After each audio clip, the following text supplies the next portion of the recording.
How's it going, everyone? In today's video, we are going to compare Cura Slicer versus Orca Slicer.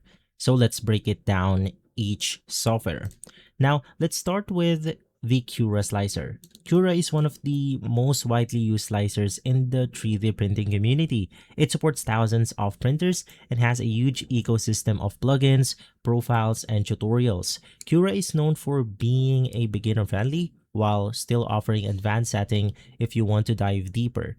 It also has powerful features like 3 supports, adaptive layers, and plugin marketplace that expands its functionality. Meanwhile, Orca Slicer is a newer slicer based on Prusa Slicer and Bamboo Studio. It is designed for modern, high-speed printers and focuses on performance and advanced tuning. Orca includes built-in calibration tools for things like flow rate, temperature, retraction, making it easier to fine-tune your printer.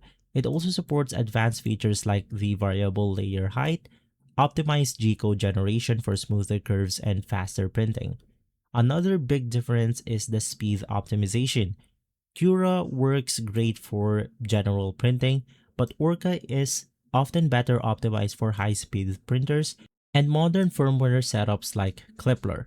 And so which software should you choose? Now, if you're a beginner or want the biggest community support, Cura is a great starting point. But if you want more advanced tuning tools and better support for modern high-speed printers, Orca Slicer might be the better choice.